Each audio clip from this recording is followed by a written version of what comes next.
Assalamualaikum warahmatullahi ta'ala wabarakatuh. My name is Alifa Junior Ibrahim Ali, and I'm going to discuss definition of non-convex polygon, definition of regular polygon, and lastly definition of a triangle.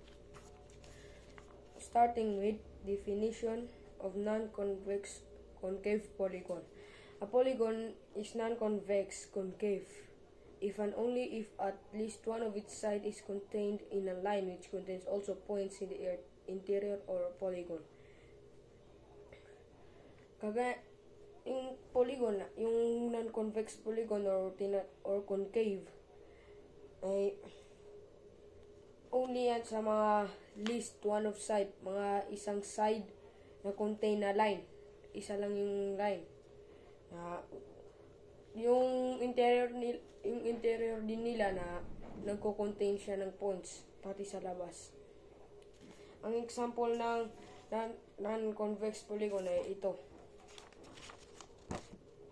Sorry, hindi yung naganda ang drawing ko, wala kasi akong ruler.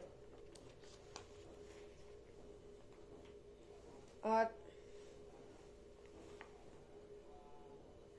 na-research ko naman sa Google, ang definition of non-convex polygon daw ay a non-convex polygon or concave polygon is one interior angle is greater than 180 degrees, resulting in a dented or inward pointing shape. Here's some more detailed explanation. May binigay pa siyang mga example.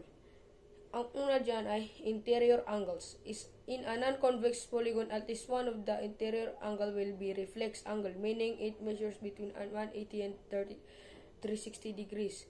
Yung example niya na interior angle na at least one of interior angle daw, yung isang interior angle na magiging reflex na nagme-measure siya between 180 to 360. Pangalawa naman is dips or notches. Non-convex polygon have one or more side that cave in or point inwards, creating a concave appearance. Yung dip or notches naman yan yung may side na cave in at saka point towards, nagpo-point siya sa towards na nagkakreate siya ng concave appearance. Pangatlo naman ay ang diagonals. Some diagonals of a concave polygon will lie partly or wholly outside the polygon itself. Yung iba daw diagonal sa concave polygon na nakaiga sila sa part ng huli sa labas ng polygon. Example of non-convex polygon include irregular quadrilateral, star polygon, and other shape with inward pointing verticals.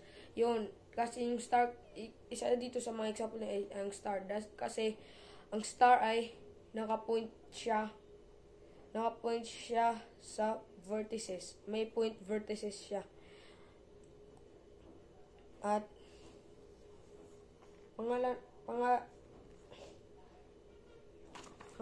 naman na i-discuss natin ay definition of regular polygon. A regular polygon is a polygon that is both equilateral and equiangular. Yung mga regular polygon naman ay yan yung mga regular lang na polygon, kagaya ng mga triangle. Ito ang mga example nila. Ito.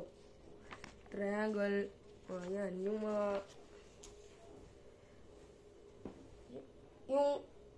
At na-research naman natin, at nandito na naman yung may interior angle siya, may central angle, exterior angle. Ang interior angle niya ay yung sa corner niya na dinanagyan ng line. Kagaya nito. Ito. Para ma-measure yung measurement nila. At central angle ay yung sa gitna. Itong circle na, hindi itong black. Yan yung central angle. At yung exterior angle naman ay yung sa labas nila. Yung ganito. Paglagpas yung line, ganito. Na-research ko naman sa Google na ayon daw sa Euclidean geometry, a regular polygon is a polygon that is direct, equiangular. Na equiangular daw siya, na lahat daw ng angles niya ay lahat ng measurement niya ay magkapareho lamang ng measurement, at equilateral din siya. All sides have the same length. At yung mga sides niya, lahat ng sides niya na mayroon siya, magkakapareho sila ng length. Regular polygon may be either convex or star. Regular polygon daw na maybe maging convex or star daw in the limit. A sequence of regular polygon with an increasing number of sides approximates a circle. If the perimeter or area is fixed, or a regular apeirogon, effectively a straight line in the edge of length is fixed. Yung regular polygon doon ay nag-increase siya ng number sa mga side nag-approximate ito ng circle. If the perimeter at saka yung area is fixed daw sa regular apeirogon. Effective daw ito sa straight line at saka sa edge length. At saka yung edge length daw is fixed na din. And lastly, triangle. Definition of a triangle. A triangle is a three-sided polygon. The symbol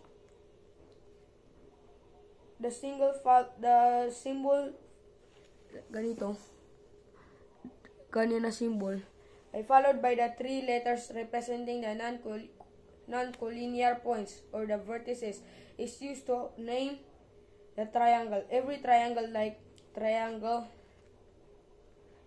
non-collinear points, a triangle TRI has three sides, TRRITI, three angles, angle line TR, line RI, line TI.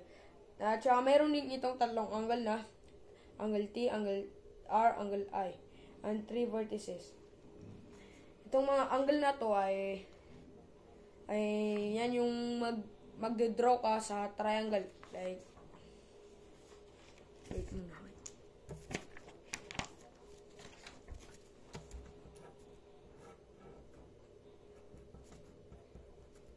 It's like yung ganto yung sa definition of a triangle. Ganto siya. Tapos, ito yung mga lines niya. Itong mga line dito. Wait.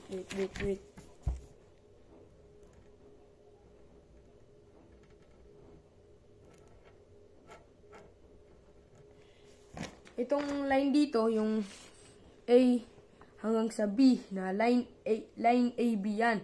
At saka yung line B, hanggang dito sa C ay line BC yan.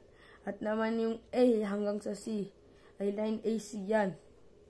At yung tinatawag naman yung angle is yung dito sa corner nila. Ito ay yung nagpo-point sa taas. Ito daw siya. Yan. Magbibigay tayo ng example nito. Wait lang.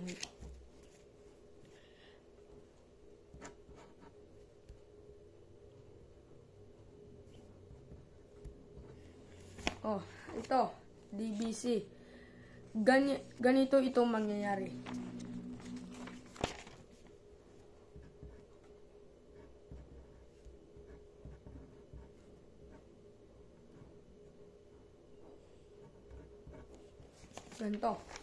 Ganito yung mangyayari sa line nila.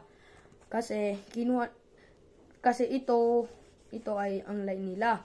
At yung angle naman ay ito.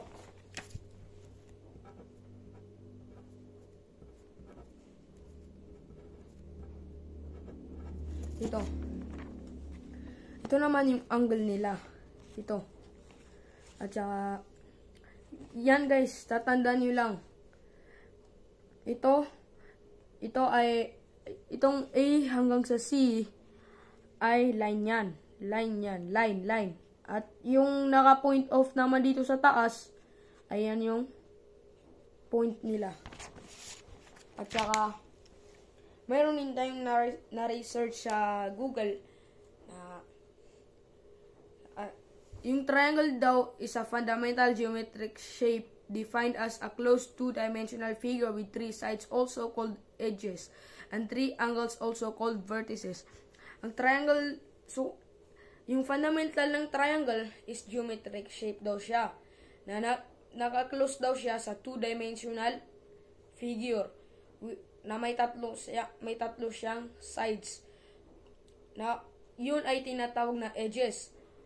At tatlong angles rin na tinatawag na vertices. Ito daw ang mga, here's more detail to break down. Ito ang mga detail na mabu-breakdown. Sides, edges. A triangle is formed by three straight line segment that intersect at point called vertices. Ang triangle daw is formed by three straight line segment that nag-intersect sila at points called vertices. Pag nag-intersect na sila ay magkakaroon ng point o magkakaroon ng vertices. Angle or vertices. The point where the sides meet are the vertices and these form the angles of the triangle. Yung points daw sa side na nagmi-meet sila sa vertices and nagpo-form daw sila ng angle of a triangle. And polygon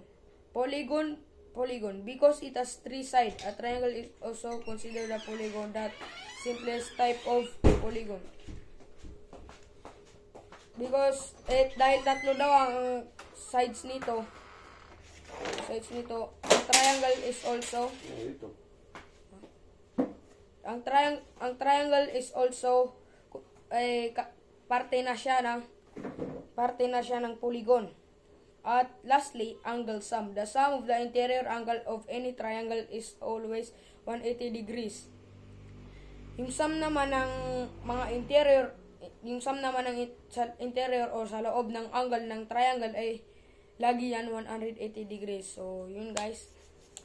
Huwag natin kakalimutan na yung definition of non-convex polygon or concave polygon is if and only yung line nila, yung side nila is contained one line na nagko-contain din yung interior nila na point. Yung regular polygon din naman, yan yung polygon na equilateral at equiangular. Ang meaning ng equilateral na same measurement sila, na yung equiangular na same length lamang sila. Lastly, the triangle. Huwag natin yung kakalimutan dahil yan ang natututunan natin sa kindergarten. Assalamualaikum. Yun lang. Assalamualaikum. Thank you for listening to my video. Please subscribe.